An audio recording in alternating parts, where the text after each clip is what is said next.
Hi, dolphins. I want to say a special hi to all of my third graders.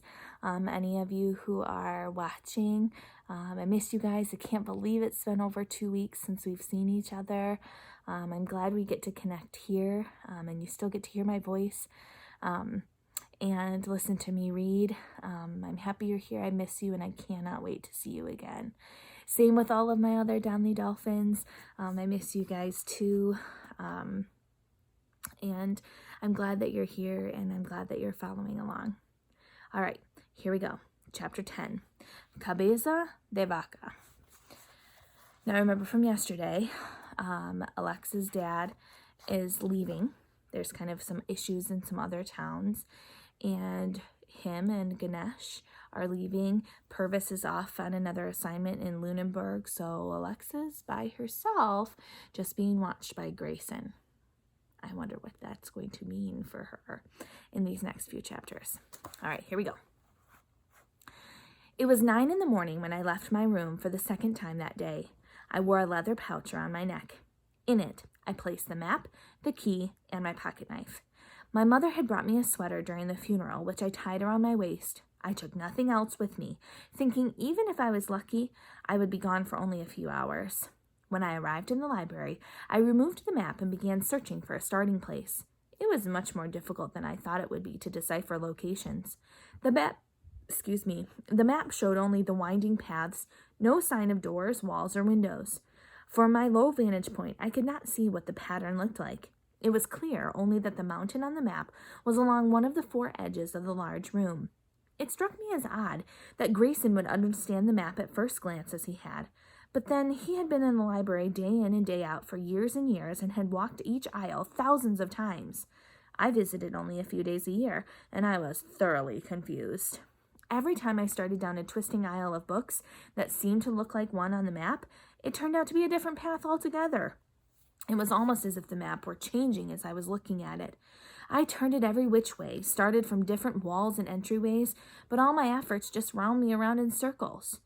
After an hour, I wandered into Grayson's office to see if he would make a mid-morning run to the kitchen with me. He was hunkered down over a beautiful green and yellow book, using gold leaf paint to fill in some missing spots on the cover. My stomach rumbled, and he looked up from his work. "Oh, I was just thinking the same thing," he said, and we meandered down the hall together, making small talk. We were mostly quiet as we sat in the kitchen, drinking cold milk and eating strawberry jam on buns, and then I removed the map and set it on the table. "See if you can guess where my favorite chair is on this map," I said, hoping for some insight that would help me find my way. I turned the map toward Grayson, and he looked at it thoughtfully. He seemed to be having as much trouble as I was at first. Then his eyebrows went up. In his haste, he used a jammy index finger to poke where he thought my chair would be. It left a sticky red spot on an otherwise clean map, and he apologized, but I didn't mind. Grayson had just put a giant red dot by the mountain. Now that I saw it, everything shifted into place on the map. I realized where Grayson's office and the doors into the library were, along with the windows and the rolling pathway of books. It all made sense. I could tell Grayson was likely to eat a lot more food and take his time getting back to work, so it was the perfect opportunity to duck out. "Thanks for the company, Grayson," I said. "I'll catch up with you later." As I stood to go, I added, "I'm going to be busy with something for the next few days, so if you don't see me, there's nothing to worry about." Grayson nodded, and I walked out of the kitchen, which was what I had expected. In all the years I had been coming to Bridewell, my father had never thought to investigate what sort of chaperone Grayson was. In times past, when my father left for 1 or 2 days, he would always ask Grayson to take care of me, and Grayson was always happy to do it. Only Grayson never adjusted his behavior after the request. I'd see him in the library, or maybe I wouldn't. If I didn't come across his path for an entire day and night, Grayson thought nothing of it. After all, how far could I go? I ran back to the library and zigzagged my way through the maze of aisles. Rounding a sharp corner, I bumped my shoulder on a bookcase and nearly sent rows of books crashing to the floor. I steadied the teetering shelf and continued on, my run toned down to a brisk walk. Before I knew it, I was standing in front of my favorite old chair. A hawk sat outside the windowsill and did not stir as I came into view. Then both cats were on the chair, watching me intently. It was weird how all 3 remained still and alert, following my every move. Oh, there's that hawk again, and the 2 cats. I started by feeling along the wall and the sill, and then on the shelves near the chair, which were covered with books. I also felt every nook and dimple carefully and pulled out a lot of old books that I'd looked at before. I began to think that maybe a certain one might trigger a secret passage or reveal a hidden treasure. Before long, I had taken almost all the books out and placed them in teetering piles around me. This exercise produced a lot of dust, but nothing of any interest, although the cats did enjoy chasing each other around and darting between the stacks of books. I put all the books back one at a time, and 10 minutes later I flopped down in the chair, tired and frustrated. I looked over my shoulder and realized that the chair was pushed up against the only wall I had not checked, a wall that was shared with a staircase on the other side. I got up and pulled on the chair, a heavy beast that had clearly not been moved for a long time. It took all my strength to slowly budge it out into the open space. With the chair out of the way, I could see an otherwise covered section of the wood wall, with its paneled dark brown accents. Just below the middle trim, dead center to the back of where the chair had been, was a small green figure of a mountain. I ran my fingers over the image and felt a dimple at its center, though I could see no change in appearance. I took the silver key out of my pocket and held it in my shaking hand. I looked over my shoulder and saw the cats perched on the top of the chair, watching me. "You two are awfully curious today," I said. Looking over them, I saw the hawk on the sill. "So is your feathered friend over there on the window. Do you all know something I don't?" I said it, half expecting an answer, but I received only a blank stare from all three, along with a wimpy meow from Sam. I felt again for the dimple, put the key into it, and watched as it slid into the wall. Then I turned the key and heard a light. I removed the key and placed it back in my leather pouch, quickly looking around to make sure nobody was watching. I pushed against the wall with one hand, and a panel, about 2 feet by 2 feet wide, slid open on creaking hinges. A soft whip of cool, earthy air escaped, running over my face like a faint whisper. With the light pouring in from the library, I could see a ladder going down into the dark. An old oil lamp, complete with a small box of wooden matches, hung from a rusty nail on the third step of the ladder. I could see only the first 6 rungs going down and the first few feet of planks covering the walls. After that, the whole was swallowed by a deathly still blackness. The cool air continued to work its way slowly out of the small doorway, as if a frozen sleeping giant was breathing steadily through the hole. It smelled like the dusty road to Bridewell just after a heavy rain had given it a good soaking. I turned to the bookshelf on my right and browsed through the items at eye level. I chose the smallest book I could find, a little red-covered volume with white lettering on the spine, Adventures at the Border of the 10th City, by someone with a strange name. I'd never heard it before. I opened the book, read the first page, and was immediately captivated by the audacious subject matter. Cabeza de Vaca was an explorer who left his home in the northern kingdom during the 7th reign of Grindel. After surviving a hurricane near Mount Lathan, he turned back and headed toward the Great Ravine, where he was trapped for a week in a cave by a relentless pack of wolves. When at last the wolves conceded, a hungry and tired Cabeza continued his journey onto the Sly Field. Cabeza lived on what he could find and traveled among the oddities of the Sly Field, of which there are many, searching for a way through the mist and into the mythical 10th City. But each time he tried to enter the mist, it covered everything around him. He could scarcely see his own hand in front of his face. And so each time he wandered about for days in the shroud of that place, and he always came out near the same spot he'd gone in. Eventually, he gave up his quest for the 10th City and went instead to Mount Norwood, where he wrote of his travels. This book, an account of Cabeza de Vaca's adventures in the Great Ravine, the Sly Field, and the mists that lie ahead of the 10th City. According to the chapter titles for this book, it would go on to talk about de Vaca's role in the government of northern kingdoms, his later travels, and eventually death. I closed the book and held it in my hand. "You didn't do too badly for yourself," I said.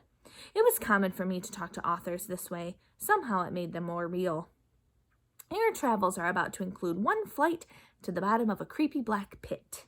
I held the book out over the opening and let go, sending Cabeza de Vaca free-falling into the darkness. It took a lot longer than I hoped for it to hit the bottom. Not being a scientist, I lacked the ability to calculate the time, speed, and distance, but my best guess put the bottom of the hole in the neighborhood of 30 terrifying feet. It was hard to imagine what I would encounter at the bottom. Maybe there actually was a sleeping giant waiting for a tasty young lady to warm his belly. I turned and looked back at the library. The hawk remained, but the cats were nowhere to be seen. I stood up and tried to scare the bird off, flashing my arms out and banging my feet on the floor. But the hawk sat silent, still, eyes fixated on my every move. I crouched down, reached into the darkness, and took the lamp from the nail. The glass that protected the wick was jammed, and I had to force it off. I wet the wick with oil from the basin, then broke 2 matches before successfully striking the third. My lighting problem solved, I turned back to the passageway. The eerie, dark breeze remained. It made my lamp flicker and sent shadows across the walls.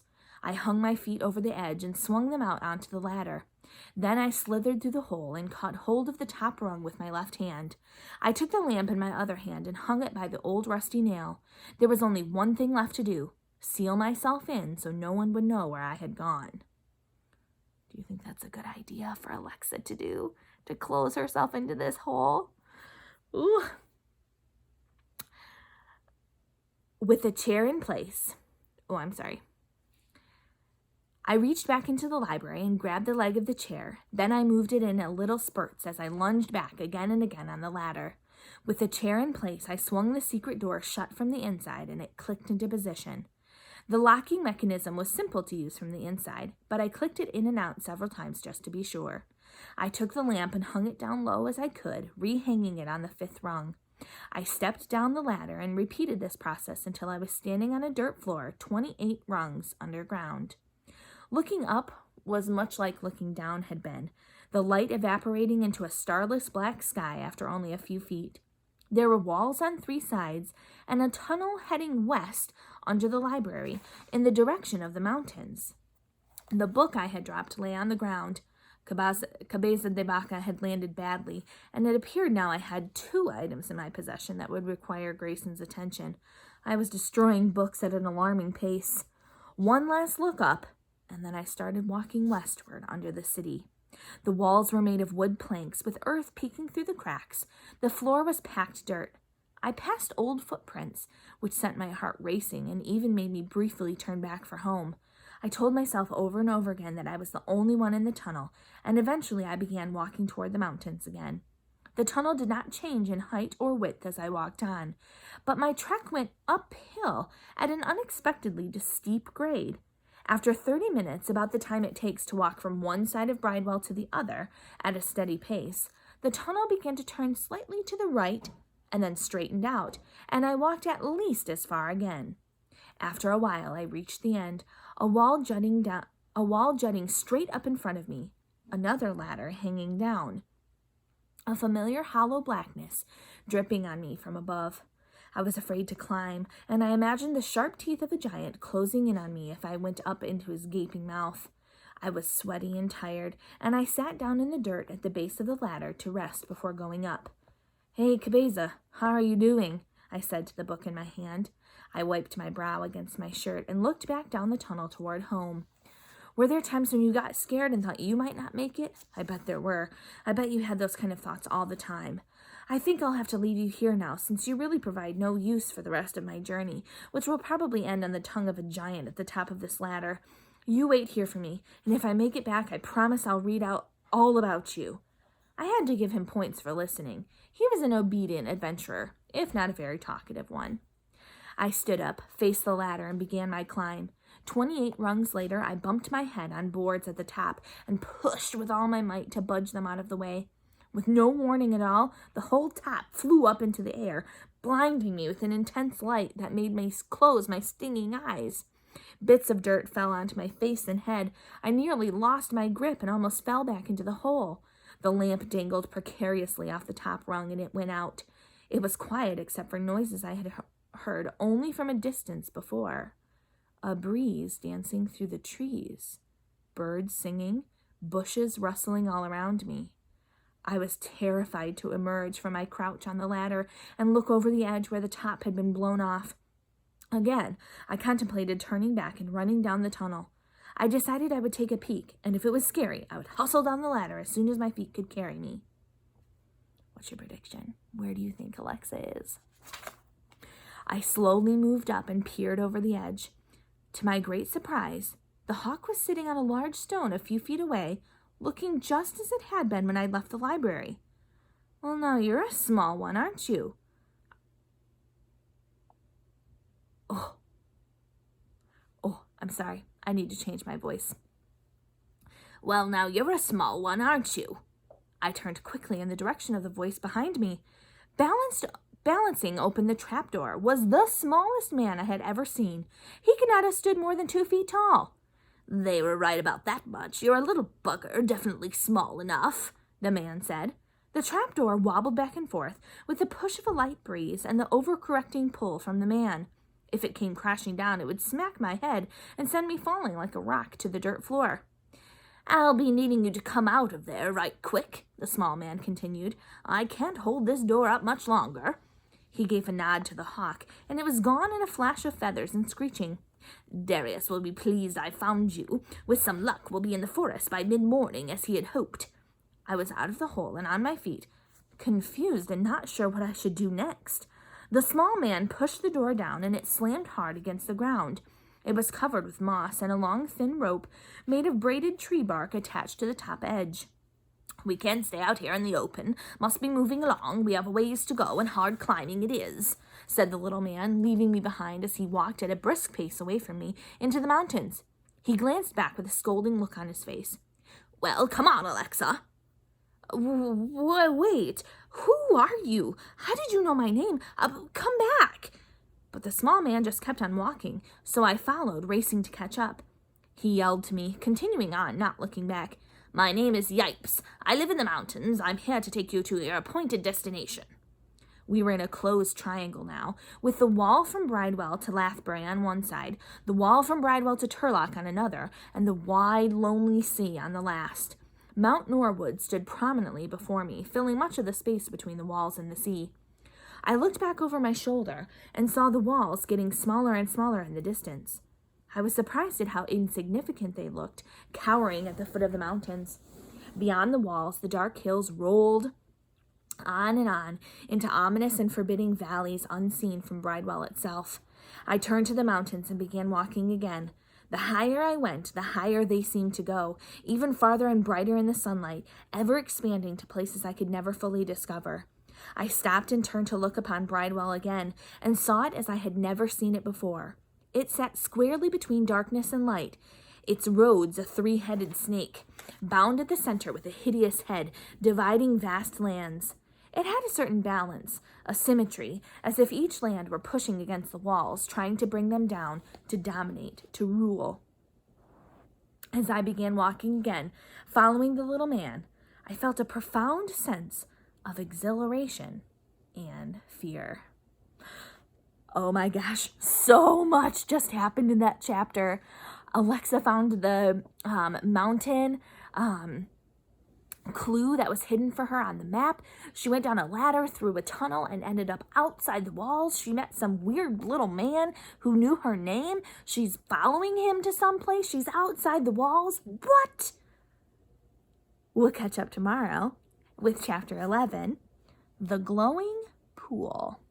See if Alexa can get some answers to the questions. I'm sure she has.